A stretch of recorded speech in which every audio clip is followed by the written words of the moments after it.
Bonjour, aujourd'hui nous allons apprendre à décomposer en facteurs premiers.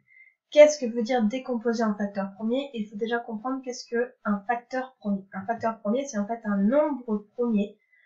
Et un nombre premier, qu'est-ce que c'est? C'est un nombre qui est divisible uniquement par 1 et par lui-même. Attention, 1 n'en fait pas partie, puisqu'il est divisible par 1, et par lui-même ce serait encore 1. Donc il a un seul diviseur, c'est 1. Donc ça ne marche pas, il en faudrait 2 pour être un nombre premier. Voici la liste des 25 premiers nombres premiers, c'est ceux qui sont inférieurs à 100. Il faut tous les connaître en classe de 4e. Maintenant, qu'est-ce que c'est décomposer un nombre en facteurs premiers? C'est en fait réécrire ce nombre sous la forme d'une multiplication, et dans cette multiplication, il ne doit y avoir que des nombres premiers. Par exemple, 15, je peux le décomposer en 3 fois 5. C'est bien une multiplication fois avec 3 et 5 qui font tous les deux partie de la liste des nombres premiers. C'est donc une décomposition en facteurs premiers. Ici, c'est facile pour 15, mais il faut réussir à le faire avec tous les nombres. Et pour ça, on a besoin d'une méthode. On va ainsi décomposer en facteurs premiers un nombre avec une méthode qui fonctionne à chaque fois. Il suffit simplement de prendre les nombres premiers dans l'ordre 2, 3, 5 et essayer de diviser notre nombre par ces nombres premiers les uns après les autres tant qu'on peut. Et on va continuer jusqu'à obtenir 1. Allez, faisons un exemple avec 360. Essayons de le décomposer. Pour écrire plus facilement, je vais écrire 360 avec une barre et de l'autre côté, je vais écrire les facteurs premiers. Je vais donc commencer à regarder, est-ce que 360 est divisible par 2? Oui, 360 finit par 0, il est donc pair. Je vais écrire 2 à droite. Et je vais ensuite faire mon calcul. 360 divisé par 2, combien ça fait? Ça fait 180.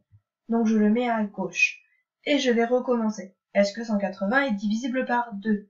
Oui, parce qu'il termine par 0, donc il est pair. J'écris donc 2 à droite et je fais mon calcul. 180 divisé par 2, ça me fait 90. Est-ce que 90 est divisible par 2? Eh bien toujours oui, puisque ça termine par 0, il est pair. J'écris donc 2 à droite et je fais mon calcul. 90 divisé par 2, ça me fait 45. 45, est-ce que c'est divisible par 2? Non, c'est impair. Donc ça ne peut pas être divisible par 2. Je vais regarder, est-ce que c'est divisible par 3? 45 divisé par 3, est-ce que c'est possible? Je vais utiliser mes critères de divisibilité. 4 plus 5, ça fait 9. 9 est dans la table de 3, donc 45 est divisible par 3. J'écris 3 à droite et je vais faire ma division. 45 divisé par 3, ça me fait 15. Est-ce que 15 est divisible par 3? Soit je connais mes tables de multiplication, soit j'utilise encore mon critère de divisibilité. 1 plus 5, ça me fait 6. 6 est dans la table de 3, donc c'est divisible par 3. J'écris 3 à droite et je fais mon calcul. 15 divisé par 3, ça me fait 5. Est-ce que 5 est divisible par 3? Non. Donc je vais regarder, est-ce que 5 est divisible par le nombre premier suivant? 5. Eh ben oui, 5 c'est divisible par 5. Ça me fait 1. J'ai trouvé 1, je m'arrête là. Je vais écrire la décomposition de 360. 360, ça écrit aussi 2 fois 2 fois 2 fois 3 fois 3 fois 5. C'est en fait la multiplication de tous les facteurs premiers que j'ai écrits à droite de ma colonne. Et voilà, vous avez appris à décomposer en facteurs premiers. Essayez de vous entraîner avec d'autres nombres.